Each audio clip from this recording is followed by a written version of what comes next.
Group C ও group ডির দাগি শিক্ষাকর্মীদের সম্পূর্ণ তালিকা প্রকাশ করল এসএসসি। মোট ৩,৫১২ জন রয়েছে এই তালিকায়। আগের মতো শুধু নাম ও রোল নাম্বার নয়, এবার আদালতের নির্দেশ মেনে রোল নাম্বার, পোস্ট, অভিভাবকের নাম, জন্ম তারিখ সব মিলিয়ে পূর্ণাঙ্গ তথ্য প্রকাশ করা হয়েছে।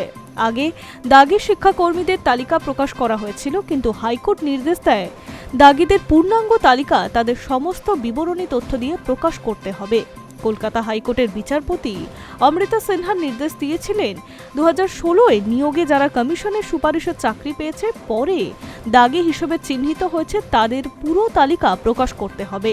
মামলাকারীদের তরফ থেকে সওয়াল করা হয়েছিল, একই নামে গোটা রাজ্যে বহু ব্যক্তি থাকতেই পারে, তাতে বিভ্রান্তিও হতে পারে। সেক্ষেত্রে শুধু নাম ও রোল নাম্বার দিয়ে কোনো ব্যক্তিকে চিহ্নিত করা যায় না। নামের পাশে রোল নাম্বার, কোন পোস্টে চাকরি করতেন, জন্ম তারিখ সঙ্গে অভিভাবকের নাম সম্পূর্ণ তথ্য দিয়ে প্রকাশ করতে হবে।